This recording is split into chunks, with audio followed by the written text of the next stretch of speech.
सुबह का वक्त था। पार्क में मॉर्निंग वॉक करने गए लोगों ने अजीब सा मंजर देखा। झाड़ियों में एक लाश मिली। महिला का गला रेता गया था और महिला खून से लथपथ थी। आखिर वो लाश किसकी थी, इस पहचान कर पाना काफ़ी मुश्किल था। नमस्कार, मेरा नाम है मुनीब जैदी और आप देख रहे हैं रियल फाइल। रियल फाइल की आज की ख़ास पेशकश में आज की कहानी है नोएडा के फ़ेज़ 1 की। सुबह नोएडा के फ़ेज़ 1 अमिताभ पार्क से पुलिस को सूचना दी जाती है कि एक महिला का शव मिला है। महिला की पहचान कर पाना मुश्किल थी। सूचना पर पुलिस पहुंचती है, शव का पंचनामा भरकर पोस्टमार्टम के लिए भेजती है। महिला के शव के पास ना ही कोई दस्तावेज़ मिले थे और ना ही कोई मोबाइल। छानबीन शुरू की, जिसके बाद पोस्टमार्टम की रिपोर्ट आई तो पता चला कि महिला का गला बुरी तरह से रेता गया है। पर सवाल वही था कि आखिर वो महिला कौन थी और किसने उसकी हत्या की थी। पुलिस को इस गुत्थी को सुलझाना एक बड़ा सवाल बन गया था। पुलिस ने सीसीटीवी खंगाले, यहाँ तक कि अपने मुखबिर भी लगाए, लेकिन महिला की पहचान नहीं हो सकी। इस दौरान पुलिस ने आसपास के थानों से संपर्क साधा। महिला की फ़ोटो भेजी गई। दिल्ली, गाज़ियाबाद समेत महिला की कई अन्य थानों में फ़ोटो भेजी गई। इन्वेस्टिगेशन तेज़ हुई, लेकिन पुलिस के हाथ अभी भी कोई सुराग नहीं लगा। इसी दौरान 16 सितंबर को नोएडा के अमिताभ नगर के थाने में अचानक से फ़ोन गनगनाता है। दूसरे छोर से एक टूटी हुई आवाज़ आती है। बुज़ुर्ग कहता है, साहब, जो फ़ोटो मुझे दिखाई गई है वो मेरी बेटी ममता है। मधुबनी से आए इस फ़ोन ने पुलिस के केस में एक बार फिर जान डाल दी। पुलिस को अब इस केस में उम्मीदें जगने लगी थी। पुलिस ने ममता के पिता से संपर्क साधा और जानकारी जुटाई कि आखिर ममता नोएडा आकर क्या कर रही थी, लेकिन अभी भी कई सवाल थे। के पिता ने बताया कि ममता की शादी मधुबनी में हुई थी।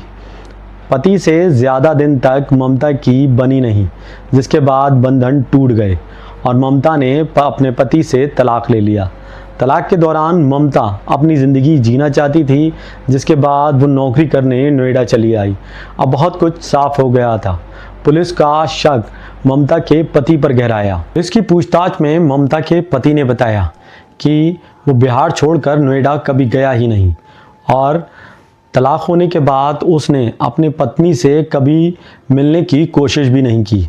वहीं पुलिस ममता के पति के बारे में जानकारी जुटाती है तो पता चलता है कि ममता का पति सच बोल रहा था। पुलिस के हाथ अभी भी खाली थे। पुलिस उस फैक्ट्री में काम कर रहे लोगों से पूछताछ करती है जिसमें ममता काम करती थी। पुलिस उन फैक्ट्री के लोगों से पूछताछ करती है। पूछताछ में पता चलता है कि ममता एक सरल स्वभाव की लड़की थी और अपने काम के प्रति समर्पित रहती थी। इस दौरान एक और सच सामने आता है। लोग बताते हैं कि ममता किसी से अक्सर फ़ोन पर बात करती थी। आखिर वो शख्स कौन था जिससे ममता बात करती थी? पुलिस के हाथ एक सुराग लगा था। एक शख्स था, उसका नाम था हरकू उर्फ दीपक। वो उसी फैक्ट्री में काम करता था। हरकू उर्फ दीपक शादीशुदा दिल्ली का एक युवक था। उस पुलिस की शक की सुई अब दीपक पर जा रुकती है। दीपक ममता से बेहद प्यार करता था। दीपक और ममता की मुलाकात फैक्ट्री में हुई थी। मुलाकातें प्यार में बढ़ने लगी थी, जिसके बाद दीपक और ममता दोनों एक दूसरे से मिलने लगे थे। यहाँ तक कि साथ जीने मरने की कस्में भी खा ली थी। पुलिस की कड़ी पूछताछ के बाद दीपक आखिरकार टूट गया। दीपक ने बताया कि ममता लगातार उस पर दबाव बना रही थी। वो लगातार उससे फ़ोन करती और कहती, या तो मुझसे शादी कर लो वरना हमारे रिश्ते को मैं फैक्ट्री के वर्करों को बता दूंगी। जिसके बाद दीपक भी अब परेशान रहने लगा था। वो अपना मोबाइल स्विच ऑफ करता तो कभी ममता से पीछा छुड़ाता। 1 सितंबर को दीपक ने ममता को फ़ोन किया। ममता अमिताभ पार्क पहुंचती है। दोनों बातें करते होते हैं। एकदम अचानक से ममता पूछती है, दीपक, हम लोग शादी कब करेंगे? जिसके बाद दीपक और ममता में जमकर झगड़ा होता है। शादी की बात को लेकर दोनों में जमकर झगड़ा होता है, जिसके बाद ममता हरकू से कहती है कि तुम्हें मुझसे शादी करनी होगी। हरकू के अंदर एक लावा पल रहा था। हरकू जेब से चाकू निकालता है और ममता का गला रेत देता है। ममता वहीं ज़मीन पर गिर जाती है। उसके बाद खामोशी पीछे रह जाती है। हरकू मौका देखकर वहां से फरार हो जाता है। यहाँ पुलिस की तारीफ करनी होगी। पुलिस की मेहनत और सच्चाई का खुलासा हुआ। पुलिस ने 20 दिन के अंदर कॉल डिटेल निकाली। इसके अलावा अन्य दस्तावेज तैयार कर आरोपी को सलाखों के पीछे भेज दिया। एक तरफ प्यार था तो दूसरी तरफ डर। दोनों ने मिलकर एक ज़िंदगी ख़त्म कर दी। ममता की कहानी हरकू की गलती बन गई। वहीं अब हरकू को जेल भेज दिया गया।